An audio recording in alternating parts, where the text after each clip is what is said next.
ఘనమైన తండ్రికి మొదటిగా లెక్కలేని నా కృతజ్ఞత స్థుతులు తెలియపరుస్తూ ఈరోజు బైబిల్ క్లాస్కి చేయవలసిన నా సహోదరులైన మీ అందరికీ ప్రభు అయిన యేసుక్రీస్తు పరిశుద్ధ నామములో వందనాలు తెలియపరుస్తూ, అలాగే లైవ్ ద్వారా కూడా ఆయా ప్రాంతాల్లో ఉండి దేవుని యొక్క వాక్యాన్ని ఎంతో శ్రద్ధగా ఉంటున్న నా సహోదరులైన ప్రతి ఒక్కరికి కూడా తాటిపూరి క్రీస్తు సంఘం నుంచి హృదయపూర్వక వందనాలు తెలియపరుస్తూ ప్రార్థన చేసుకుని దేవుని యొక్క వాక్యంలోకి మనం వెళ్దాం.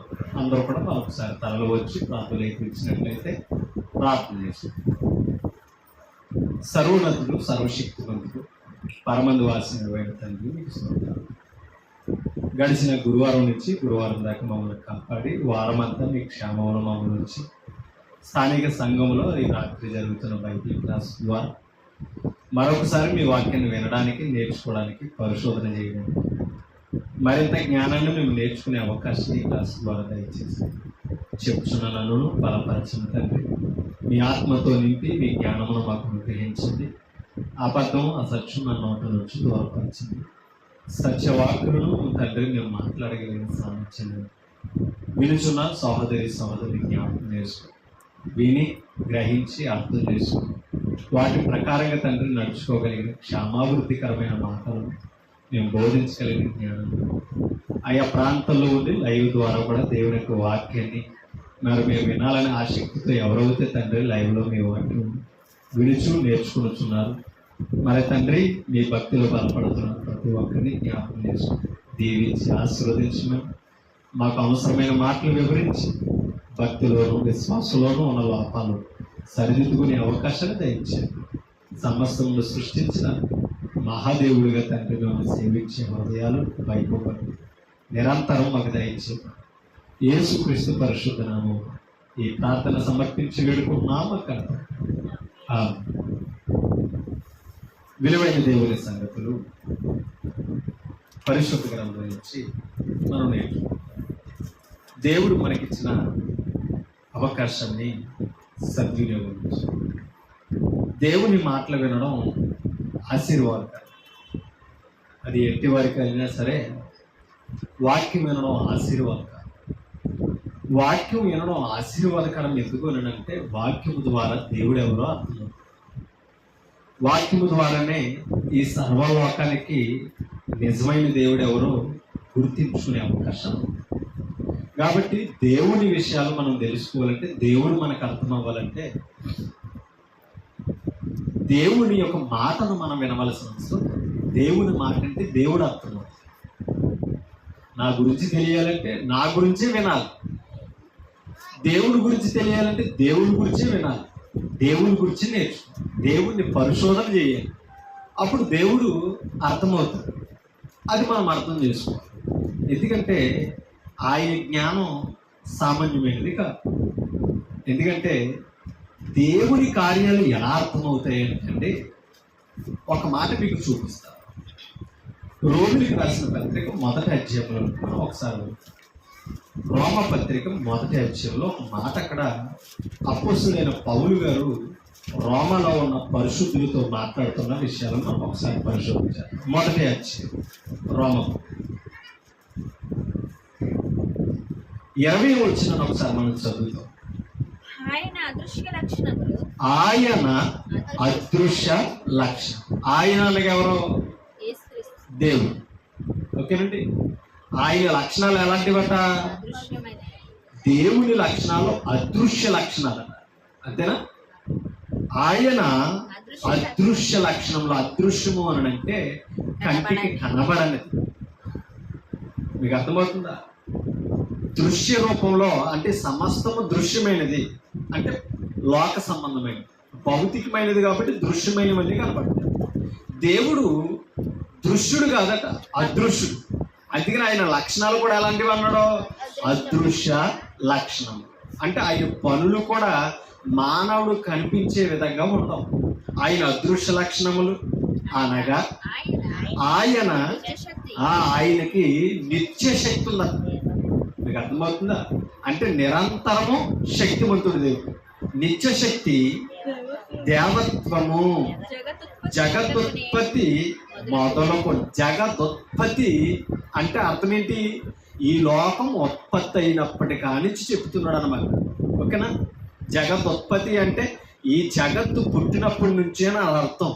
ఓకేనండి? జగదుత్పత్తి మొదలుకొని సృష్టింపబడిన వస్తువులను ఆలోచించటం వలన తేటబడుచున్నవి కనుక వారు నిరాతురులై ఉన్నారు. వారు అంటే ఇశ్రాయేలు గురించి చెప్తున్నమాట. ఓకేనండి? వారు నిరాతురులై ఉన్నారు. ఇందులో ఇశ్రాయేలులే కాదండి, దేవుని నీతిని అడ్డగించి దుర్నీతి పరులు కూడా ఉన్నారు. అంటే దేవుణ్ణి ఎరిగామని నీతి తప్పిన వారు కూడా దేవుని లక్షణాలు అర్థం కాలేదు. ఓకేనండి? అంటే దేవుని వాక్యం అర్థమైన దేవునికి వ్యతిరేకమైన నీతి మనలో ఉండకూడదు. అది స్వనీతి అని అన్నాడు, అవినీతి అని అన్నాడు. మీకు అర్థమవుతుందా? అందుకనే ఈ ఆయన లక్షణాలు మానవుడికి అర్థం అవ్వకపోవడానికి కారణం ఏంటంటే, ఈ జగత్తుత్పత్తి మొదలుకొని సృష్టింపబడిన వస్తువులను ఏం చేయాలట అంటే ఈ ప్రకృతిని ఆలోచిస్తుంటే ఎవరు అర్థమవుతున్నారు? అందుకనే దావీదు తనను తాను పరిశోధన చేసుకున్నాడు కాబట్టి దేవుని శక్తి అర్థమైంది. అందుకనే నీవు నన్ను కలుగు చేసిన విధము చూడగా దావీదుకి ఏం పడుతుందంట అంటే ఇప్పుడు మన ఆకారాన్ని పరిశోధన చేసుకుని ఎవరు అర్థమవుతున్నారు?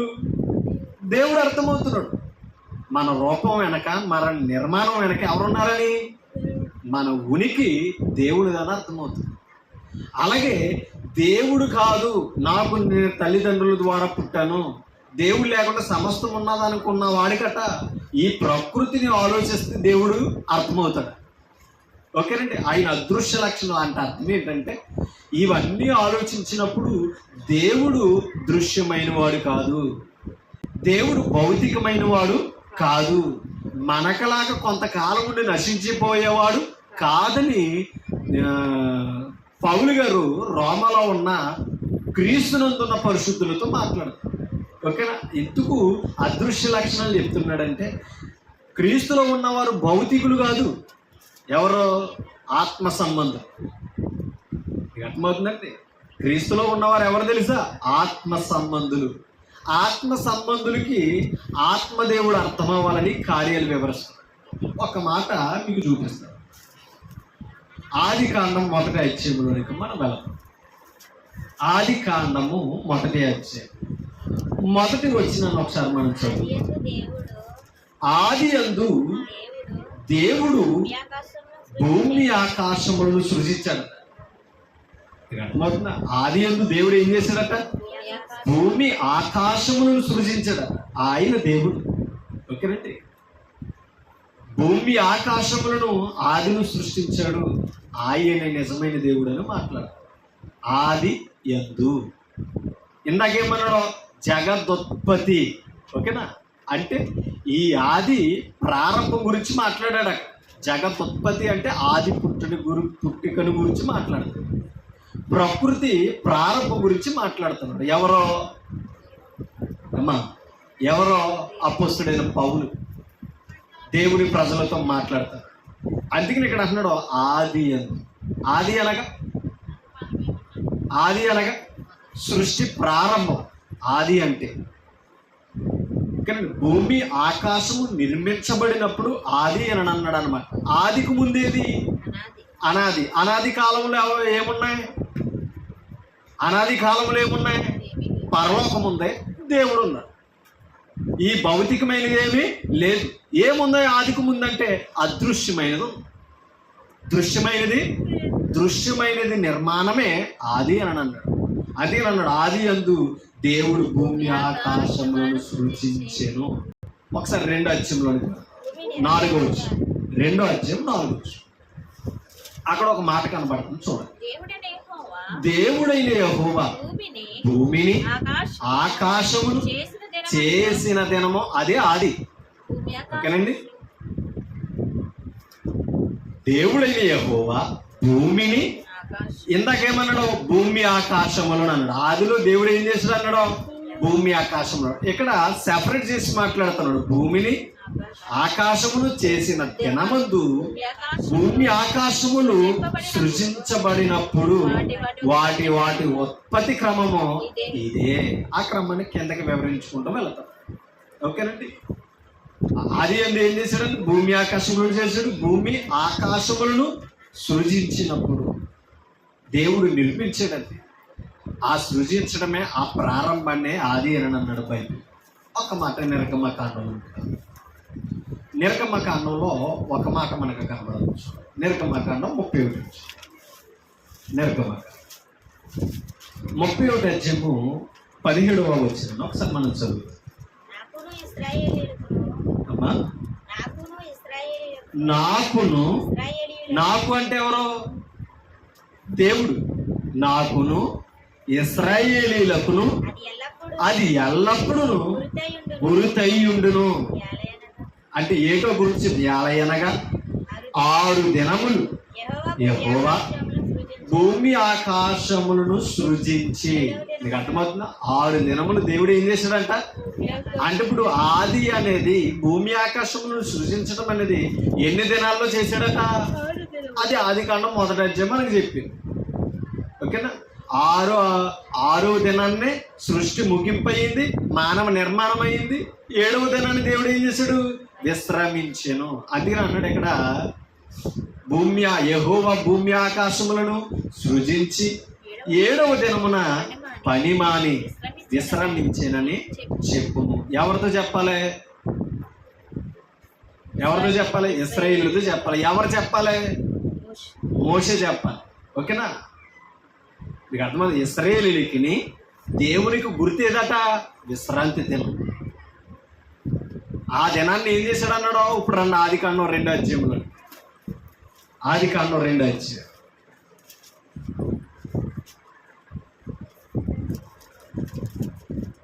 తీసారు? ఆది కాండం 2వ అధ్యాయము 3వ వచనం ఇప్పుడు చదువుతాం.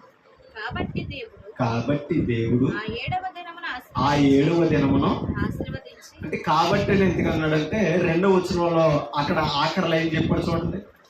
ఆ పని 7వ దినములాగా సంపూర్తి చేసి తాను చేసిన పని అంతటి నుండి 7వ దినమున విశ్రమించిన. ఎవరో?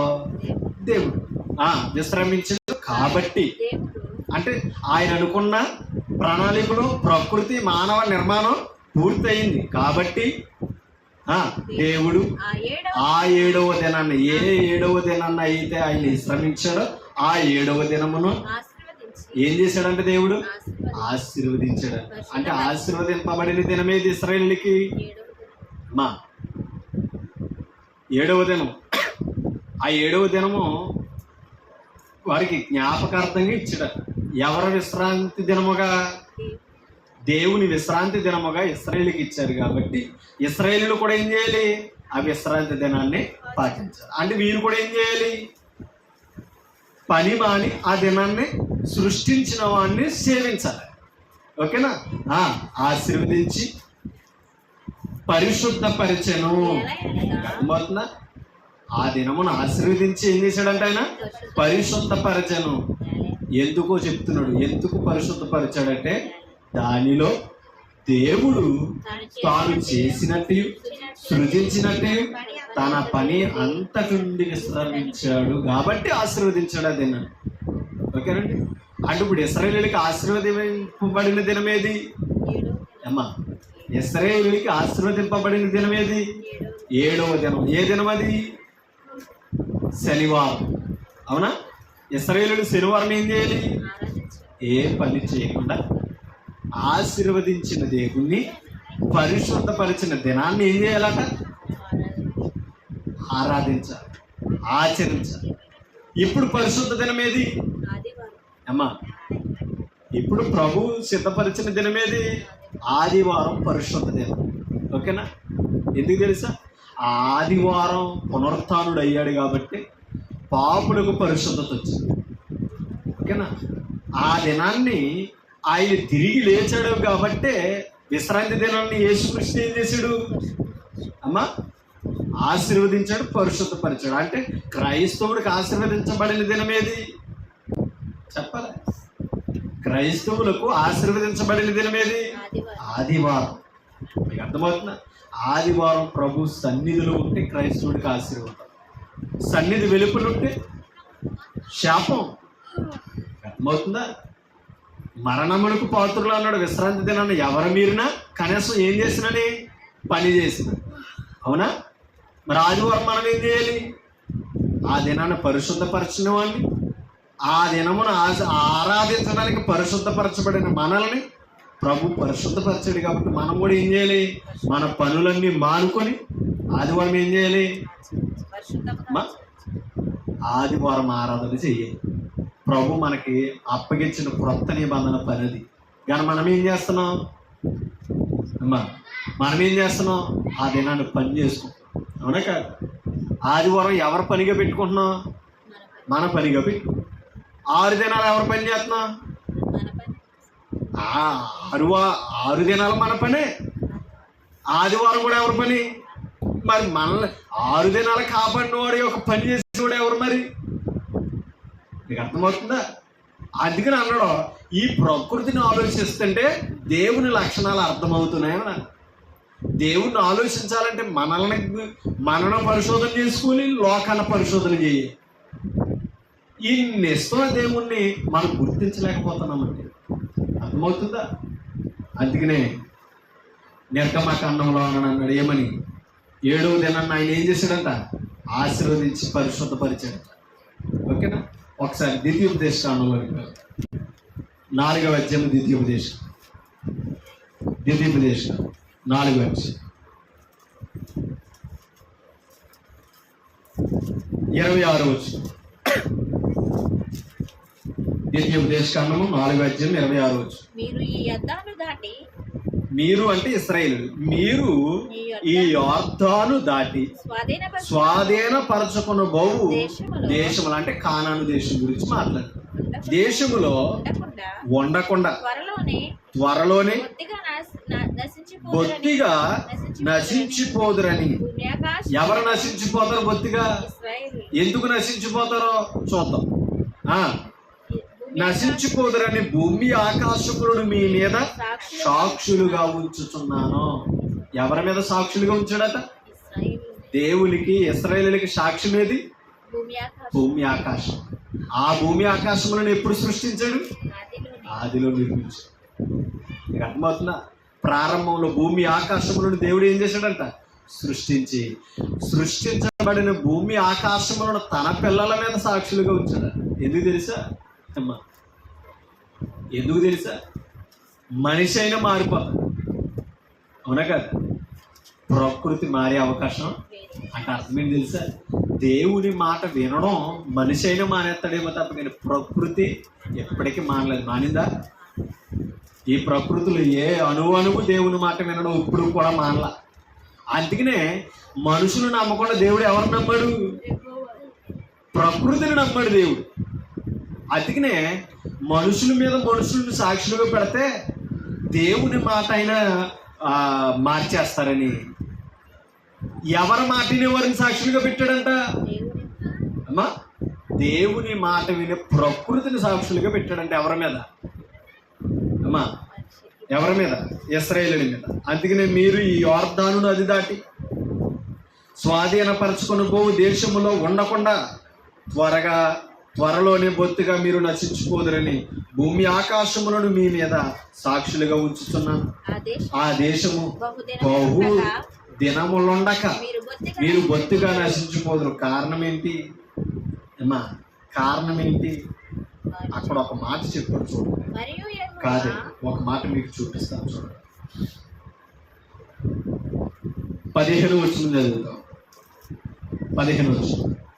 హోరేబులో యెహోవా అగ్నిజ్వాలల మధ్య నుండి. ఎప్పుడు అగ్నిజ్వాలలతో మాట్లాడిన దినమేది ఏమా? హోరేబులో ఎవరితో మాట్లాడాడట? అగ్నిజ్వాలల మధ్యన ఎవరితో? ఇశ్రాయేలులతో మాట్లాడట. మీతో మాట్లాడిన దినమున మీరు ఏ స్వరూపమును అంటే దేవుడు మాట్లాడాడు కానీ దేవుని స్వరూపం ఏంటో అక్కడ కనపడలేదు. మోషేకి కనపల్లా, ఇశ్రాయేలుకి కనపల్ల. కింద చదువుతాం 16 కావున వీరు చెడిపోయి ఎవరో ఇశ్రాయేలు దేవుడు ఎవరో చూడకపోయినా దేవుణ్ణి చూసామన్న భ్రమలో చెడిపోయారట ఇశ్రాయేలు. మీరు చెడిపోయి భూమి మీదను ఏ జంతువు ప్రతిమనైనను, ఆకాశమందు ఎగురు రెక్కల గల ఏ పక్షి ప్రతిమనైనను, నేల మీద ప్రాకు ఏ పురుగు ప్రతిమనైనను, భూమి క్రిందనున్న నీళ్ళ యందలి ఏ చేప ప్రతిమనైనను, ఆరు ప్రతిమను గాని మగ ప్రతిమను గాని ఏ స్వరూపము కలిగిన విగ్రహమును మీరు చేసుకొనకుండునట్లు. ఎవరు చేసుకోకూడదట? ఇశ్రాయేలుడు. అక్కడ చెప్పిన ఏ రూపంలోనే ఎవరిని చేసుకోకూడదు. విగ్రహం అంటే అర్థం ఏంటి? రూపము లేనిది, ప్రాణము లేని దాన్ని విగ్రహం అన్నాడు. కానీ దేవుడికి రూపం ఉంది, ప్రాణం ఉంది. కానీ ఆయన ఎవరో రోమపత్రిక మనకు జ్ఞాపకం రావాలి, అదృశ్యుడు. అందుకని వీళ్ళకి కనపల్లా. కానీ మీరు ఏం చేశారు? దేవుడు ఏ రూపాలు అవుతే వద్దన్నాడో ఆ రూపాలన్నీ చేసుకున్నారు. సూర్య చంద్ర నక్షత్రములైన ఆకాశ సైన్యమును చూచి మరల కొల్పబడి, అంటే మనసు మార్చుకొని మరల కొల్పబడడం అంటే మరల కొల్పబడి నీ దేవుడైన యెహోవా, నీ దేవుడైన యెహోవా సర్వ ఆకాశము క్రిందనున్న సమస్త ప్రజల కొరకు పంచిపెట్టిన వాటికి నమస్కరించి వాటిని పూజింపకుండునట్లును మీరు బహు జాగ్రత్త పడుడి. ఓకేనా? అలా జాగ్రత్త పడకపోతే మీరు అక్కడికి వెళ్ళాక ఏం చేస్తారో కానాను దేశంలో ఉన్న ప్రజల యొక్క విగ్రహాల వైపు తిరుగుతారు. ఓకేనా? మీరు అందుకే అక్కడికి వెళ్ళిన తర్వాత అవన్నీ చెడగొట్టాలి, అవన్నీ పడగొట్టాలి, అవి లేకుండా చేయాలని చెప్పి. మీకు అర్థమవుతుందా? మీరు ఒకవేళ అవి చేయకపోతే, అవి అర్థం చేసుకోకపోతే మీరేమవుతారు? ఆ దేశంలో ఉండకుండా ఏమవుతారు? నశించిపోతారు. మీకు అర్థమవుతుందా? కాబట్టి మనం అర్థం చేసుకోవాలి ఆ మాటలు అందుకనే చెప్తున్నాడు దేవుడు. కాబట్టి మీరు ఆశీర్వదించబడాలి అంటే కంపల్సరీ ఏం చేయాలి అమ్మా? కంపల్సరీ ఏం చేయాలి?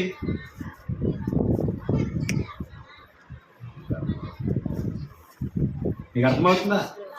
మీరు ఆశీర్వదించబడాలంటే ఏం చేయాలి? నేను చెప్పిన మాట వినడానికి మీరు జాగ్రత్త పడాలి. అలా ఎప్పుడైతే జాగ్రత్త పడ్డారో ఎవరి మాట వింటున్నారని అర్థం అమ్మా? దేవుని మాట వింటున్నారన్న. దేవుని మాట ఎప్పుడైతే విన్నామో అందరికీ క్షేమం అండి. మీకు అర్థమవుతుందా?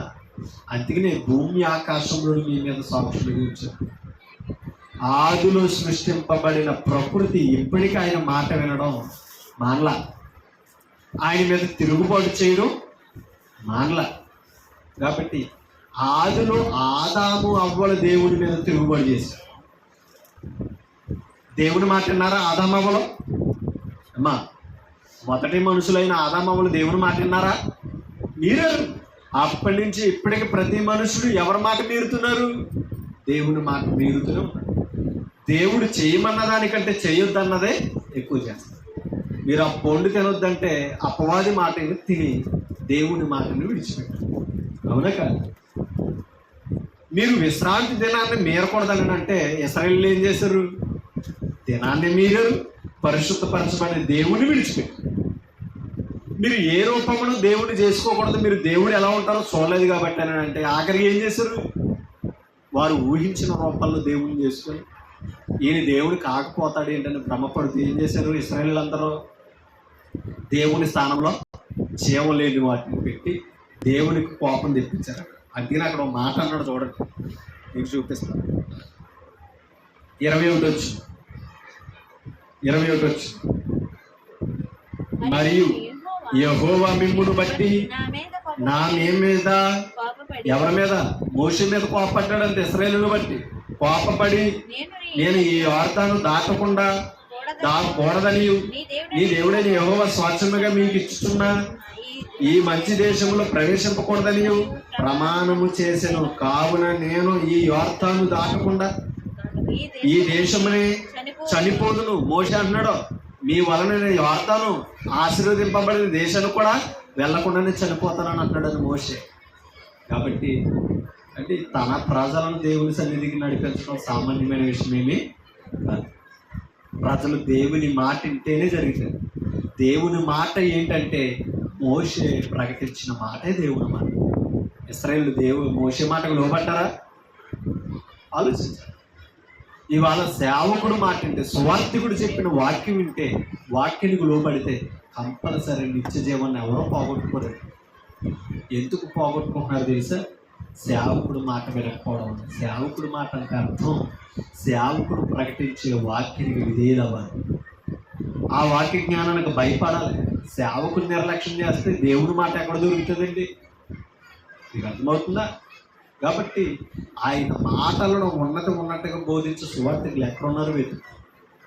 వారు సత్యం బోధిస్తున్నారని చెప్పి వారిని విడిచిపెట్టడం, వాక్యాన్ని త్రోసేయడం. ఎప్పుడైతే వాక్యాన్ని త్రోసేస్తున్నామో దేవుని మాటకు దూరం అయిపోతున్నాయి. అర్థమవుతుందా? ఆ కొరువు దినాలు దేవుడు వెళ్ళబోతాడని ఎప్పుడు తెలుసా? మనకు వచ్చిన శరీర కొరువు కంటే వాక్యం దొరకపోయే కొరువు వస్తుందని ఆమోసు గ్రంథంలో ఆనాడే చెప్పాడని తన ప్రజలతో. మీకు అర్థమవుతుందా? ఆ దేవుని మాట కొరువు అయ్యే క్షామ దినాలని చెప్పాడు. దేవుని మాట దొరుకుతుందంటే ఈరోజు ఆయన కృప మన కుటుంబాలు, మన గ్రామాల చుట్టూ ఉన్నదని గుర్తించుకోవాలి. అది అంటున్నాడు, నేను ఆ దేశములోనికి దాటకుండా చనిపోవుదునేమో, మీరు దాటి ఆ మంచి దేశమును స్వాధీనపరుచుకుదురనను. అర్థమవుతుందా? కాబట్టి దేవునికి రోషం పుట్టించుకోవడం, దేవునికి ఎప్పుడు కోపం పుట్టించుకోవడం. ఎందుకంటే దేవుడు సామాన్యుడేమి కాదు. ఎందుకంటే ఆయన ఒక మాట చెప్పాడు. 2వ రాజుల గ్రంథంలో ఒక మాట కనపడచ్చు. 2వ రాజులు 19. 2వ రాజుల గ్రంథం 19 15 19 యెహోవా సన్నిధిని ఇట్లని ప్రార్థన చేసిన ఎవరో? హిజ్కియా. యెహోవా కేరూబుల మధ్యను, కేరూబులు అంటే దేవదూతలు, ఓకేనండి. కేరూబుల మధ్యను నివసించుచున్న ఇశ్రాయేలు దేవా, భూమి ఆకాశములను కలుగు చేసిన అద్వితీయ దేవ. భూమి ఆకాశములను కలుగు చేసిన అద్వితీయ దేవ అంటే అర్థం ఏంటి? అద్వితీయుడు అంటే అర్థం ఏంటి? ఈయనకి లాంటి దేవుడు ఎవరో లేరు. భూమి ఆకాశములను సృజించినట్టుగా ఏ దేవుడు చరిత్రలో లేడని హిజ్కియా మాట్లాడుతున్నాడండి ప్రార్థన. ఇక అర్థం అంటే భూమి ఆకాశములను సృజించిన కలుగ చేసిన అద్వితీయ దేవా అంటే ఇంకొక దేవుడు లేడని హిజ్కియా ఒప్పుకున్నాడు. చూడండి, నేను ఒక్కనే దేవుడు అని ఇశ్రాయేలుకి చెప్పిన ఆ మాట విధేయులు అవ్వలేదు ఇశ్రాయేలు కొనసాగు. నీవు లోకమందున్న, ఆ మాట చూడండి, నీవు లోకమందున్న సకల రాజ్యములకు దేవుడై ఉన్నాయి. ఈ పదం దానియేలు గ్రంథంలో ఎక్కువగా కనబడుతుంది. అవునా కాదు? శత్రువు కూడా ఒప్పుకున్నాడు ఈ మాట. శత్రువు, దేవుణ్ణి ఎరగని రాజు కూడా ఒప్పుకున్నాడు. అందుకని ఇక్కడ అంటున్నాడు ఏమని? నీవు లోకమందున్న సకల రాజ్యములకు దేవుడు. సామాన్యుడు కాదండి, ఇశ్రాయేలుడికే దేవుడు కాదట. ఎవరికి దేవుడినా? అమాలేకులకి ఈయన దేవుడు. అవునా కాదా? ఆ అమాలేకులకి ఈయన దేవుడు, ఫిలిష్తీయులకి ఈయన దేవుడు, అమ్మోనీయులకి ఈయన దేవుడు, కెనీయులకి ఈయన దేవుడు. అవునా కాదా? ఆయన ప్రజలను అడ్డగిస్తున్న ప్రతి ఒక్కరికి ఎవరి దేవుడు ఎక్కున్నారు? ఈయన దేవుడు. కాబట్టి సామాన్యుడు కాదండి. సకల రాజ్యములను నీవే రాజు అని అంటున్నాడంటే సర్వ లోకాలు, సర్వ రాష్ట్రాలు, సర్వ రాజ్యాలు ఏలుతున్నది ఎవరట? ఈయనే. ఒక మాట మీకు చూపిస్తున్నాం రోమపత్రికలో చూడండి. 13 రోమపత్రిక 13. అక్కడ ఒక మాట చూడండి, మొదటి నుంచి చదువుతాం. ప్రతివాడు పై అధికారులకు లోబడి ఉండవలెను. ఎలయనగా ప్రతి ఒక్కరు ఎవరికి లోబడాలట? పై అధికారికి లోబడి ఉండవలెను. అధికారం చేసే వారికి లోబడాలట, లోబడి ఉండవలెను. ఎలయనగా ఎందుకో చెప్తున్నాడు, ఎందుకు లోబడాలో ఒక సామాన్యుడు అధికారికి చెప్తున్నాడు.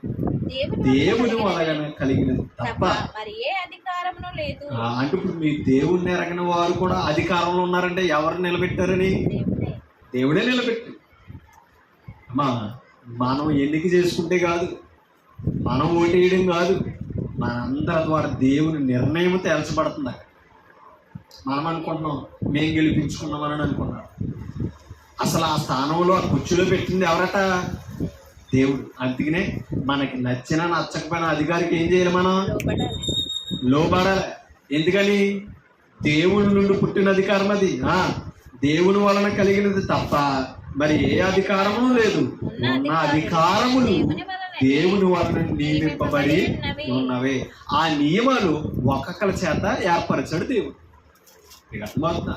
ఒక్కొక్కరి చేత ఆ నియమాలను ఏర్పరచాడు దేవుడు. ఆ నియమాలు ఏర్పరచడానికే ఆ వ్యక్తిని నా కాలంలో ఎన్నుకుంటాం. మనం ఏం చేస్తామంటే ఆ జ్ఞానం ఇచ్చి ఎన్నుకొనబడడానికి ఆ స్థాయిలో పెట్టిన దేవుని విడిచిపెట్టి ఆ వ్యక్తిని దేవుడు అని మనం కొలుస్తాం. అవునా కాదా? అందుకనే ఆడదే కానీ మొగదే కానీ అన్నాడు ఇందాక, ఏ రూపంలో విగ్రహం చేసుకుంటాం. స్త్రీనైనా పురుషునైనా ఆరాధించడానికి లేదు, దేవుని స్థానంలో మరొకరిని గుర్తించడానికి లేదు. ఆయన ఎంత గొప్ప వ్యక్తి అయినా సరే. మీకు అర్థమవుతుందా? రెండవ వచ్చింది, కాబట్టి అధికారమును ఎదిరించువాడు దేవుని నియమమును ఎదిరించుతున్నాడట. అధికారమును ఎదిరించేవాడు ఎవరి నియమమునంట? దేవుని నియమమును ఎదిరిస్తాడు. కాబట్టి దేవుని నియమమును కొనసాగించాలంటే భక్తి ఒకటే కాదు, అధికారానికి కూడా విధేయులు బాబు. దేవుని నియమమును ఎదిరించుతున్నాడు. ఎదిరించువాడు తమ మీదకి తామే శిక్ష తెచ్చుకో. అంటే అధికారాన్ని బట్టి శిక్షలు అమలు చేసాడు అన్నమాట. మీకు అర్థమవుతుందా? అది న్యాయం. అది అందుకని అధికారానికి ఎప్పుడు మనం లోపడాలి. దేవుని అధికారానికి లోపడాలి, మన దేశ అధికారానికి కూడా లోబడాలి. అందుకనే సర్వ రాష్ట్రాలు సర్వ రాజ్యాలకి రాజు ఆయనే. సకల రాజ్యములు ఆయన ద్వారానే ఏర్పరచబడినవి. సకల యుగములలో అదే కీర్తన, సకల యుగములలో ఆయన ఏమై ఉన్నాడంట? రాజై ఉన్నాడు. ప్రతి కాలములోనే ఆయన ఉన్నాడు. ప్రతి ఒక్కరిని ఏలుచున్నవారు కూడా ఆయనే. ఆయన లేనిది అనేది లేదు. ఒక మాట, మొదటి దినవృత్తాంతంలో 29:11. మొదటి దినవృత్తాంతం 29:11. మొదటి దినవృత్తాంతం 29.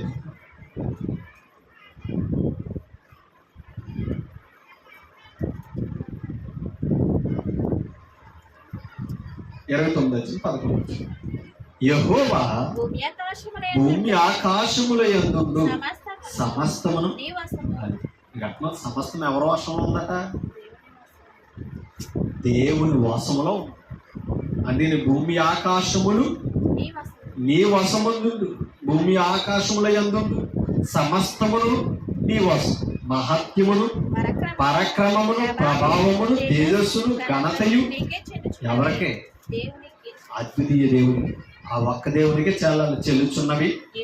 యెహోవా రాజ్యము నీది, నీవు అందరి మీద నిన్ను అధిపతిగా హెచ్చించుకుని ఉన్నావు. ఎవరో అందరి మీద అధిపతిగా హెచ్చించుకున్నవాడు ఎవరట? ఆయనే. అందుకని అందరూ ఎవరికి లోబడాలి అమ్మా? అందరూ ఆయనకి లోబడాలి. యాత్ర గ్రంథం 5 వచ్చి యాత్ర గ్రంథం 5 వచ్చి 11 వచ్చి యాత్ర గ్రంథం 5 వచ్చి 11 వచ్చి అక్కడ ఒక మాట చెప్తున్నాడు చూడండి.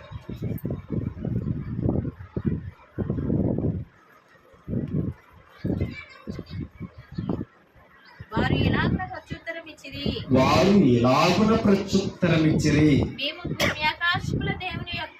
మేము భూమి ఆకాశముల దేవుని యొక్క ఎవరు సేవకులని చెప్పుకుంటున్నారు? ఇందాక ఇశ్రాయేలుని ఏమన్నాడు? నేను ఏర్పరచుకున్నవారు. ఓకేనా? భూమి ఆకాశములు సృజించిన యెహోవా చేత ఏర్పరచుకున్నవారు అంటే భూమి ఆకాశములకు సృష్టికర్త అయిన వారి చేత ఎన్నుకోబడిన వారు ఇశ్రాయేలు గురు. అందుకనే యెజ్రా అంటున్నాడు, ఆ కాలంలో పనిచేస్తున్నవారు ఎవరి సేవకులు అని చెప్పుకున్నారు? భూమి ఆకాశములను సృజించిన దేవుని యొక్క సేవకులమయ్యము. అనేక సంవత్సరముల కిందట ఇశ్రాయేలీయులలో ఎంత నాకు గొప్ప రాజు కట్టించి నిలిపిన మందిరమును మరలా ఆయన ఎవరంటే సొలొమోను. ఓకేనా? మీకు అర్థమవుతుందా? అటువంటి భూమి ఆకాశములు దేవుని యొక్క సేవకులు అని చెప్పుకున్నారు. అంటే దాని అర్థమేంటి తెలుసా? యెహోవా దేవుని యొక్క సేవకులు అని చెప్పి, అంటే సృష్టికర్తకు దేవుడు సేవకులు మేము. మా దేవుడు సామాన్యుడు కాదు. ఎవరైతే భూమి ఆకాశములను సృష్టించారో ఆయన సేవకులు మేము. ఆయన మా దేవుడిని ఒక గుర్తు అడ్రస్ చెప్పుకున్నారండి తన సేవకులు ఆ కాలంలో. ఒక మాట మీకు చూపిస్తాను. కీర్తన గ్రంథంలో అంటారు. కీర్తన గ్రంథం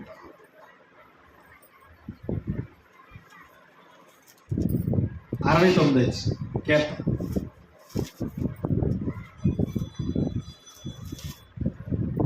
69 కీర్తన 34 వచ్చింది చదువుతుంది చూడండి. అక్కడ ఒక మాట కనబడుతుంది.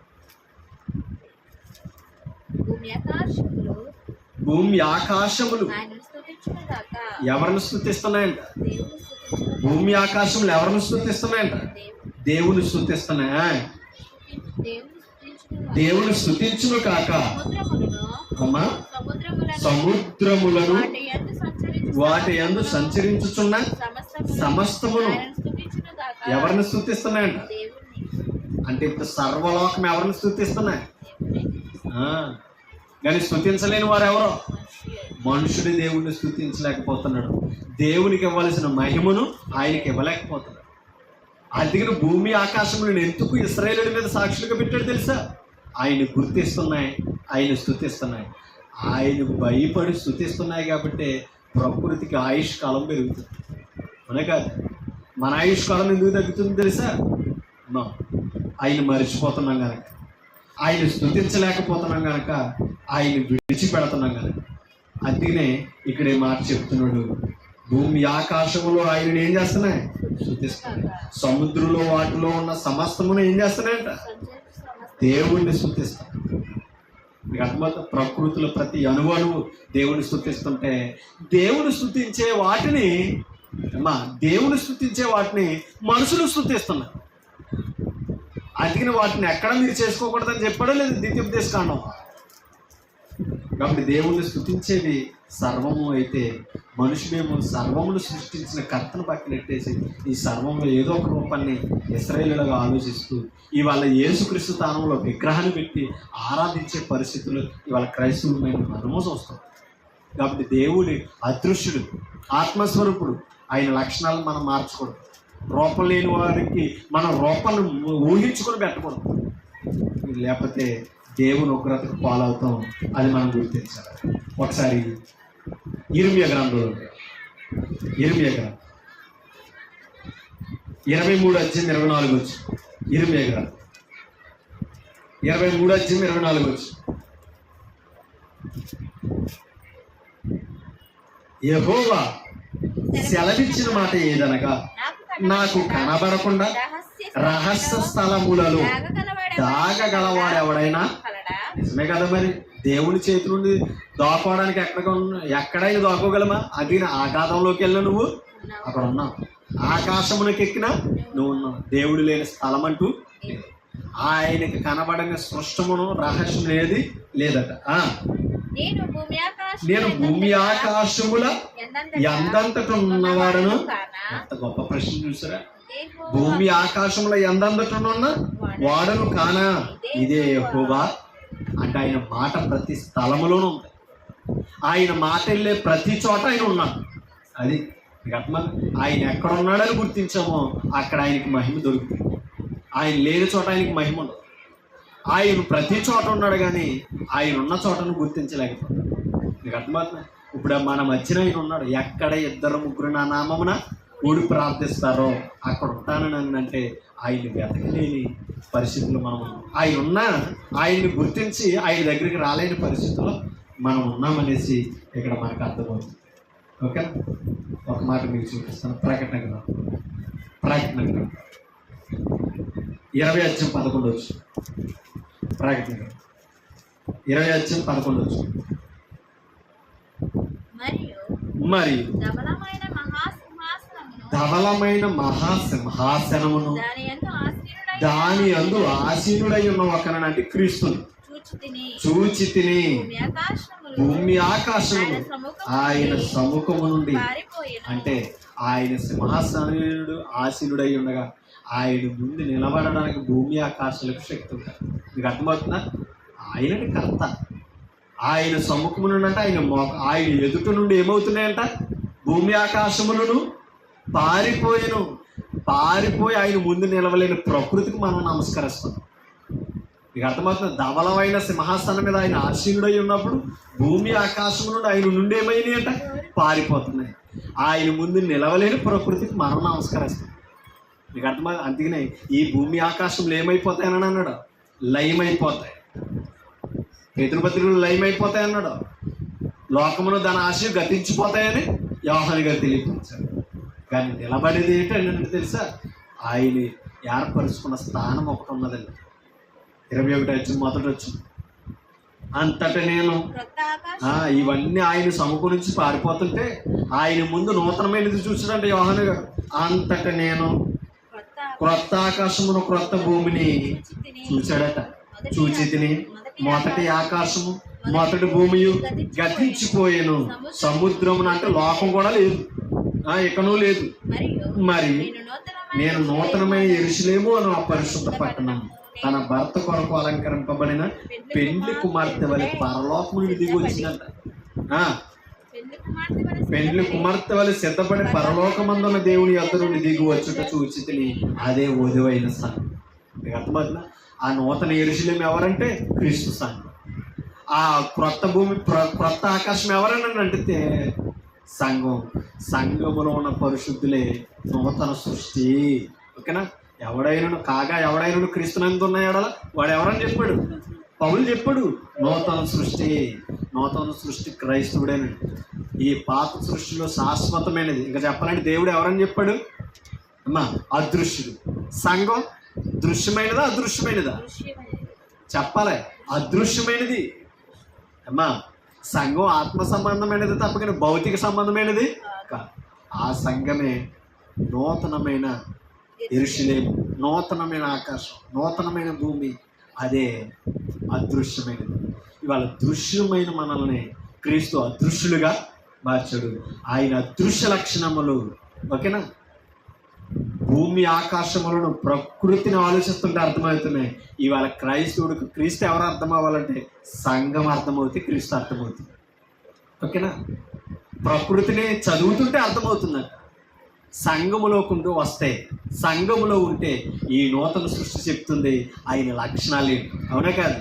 నూతన ఆకాశం, నూతన భూమి చెప్తుంది ఆయన అదృశ్యుడు. ఎవరో మన కొరకు ప్రాణం పెట్టినవాడు, తిరిగి లేచినవాడు, మనకి జీవాన్ని ఇవ్వబోయేవాడు, ఈ సంఘాన్ని పరలోకానికి తీసుకెళ్లేవాడు అదృశ్యుడే తప్పని భౌతికుడు కాదు.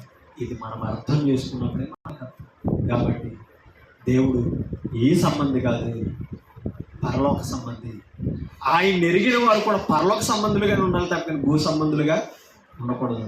అది భూమి ఆకాశములను సృజించిన దేవుడు. కానీ భూమి ఆకాశములను ఆయన పిల్లల మీద సాక్షులుగా పెట్టాడు. ఎందుకంటే ఆయన పిల్లల యొక్క విడుదల కొరకు, విమోచన కొరకు సృష్టి కూడా ఏం చేస్తున్నానని రోమపత్రికలో ప్రసన్న వేదన పడుతుంది. ఆయన ప్రజల యొక్క విమోచన కొరకు సృష్టి మిగుల ఆశతో తేరి చూస్తుంది. ఎప్పుడైతే మనకు రక్షణ వచ్చిందో, పాపం నుంచి, అపవాదం నుంచి విడిపింపబడ్డామో, ప్రకృతి కూడా విడుదల పొందుతుందని రోమపత్రికలో చెప్పారు. ఈరోజు ఇవాళ క్రైస్తవుడే ప్రకృతిని రక్షించగలిగినవాడు, క్రైస్తవుడే ఆత్మ సంబంధంగా జీవించేవాడు, ఆత్మ సంబంధమైన మహిమను తెలియపరిచాడు. కాబట్టి గొప్ప భాగ్యం ఇవాళ క్రీస్తు సంఘం ఏర్పరిచింది. మరి క్రీస్తు సంఘములో ఉన్నవారే దేవునికి నూతన సృష్టి.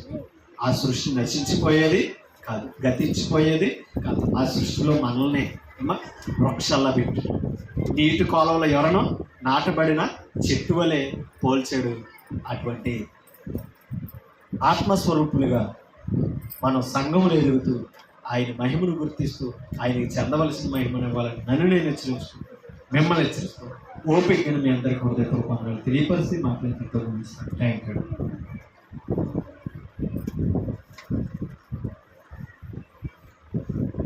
నన్ను ప్రేమించి ఈ అవకాశం ఇచ్చిన తండ్రి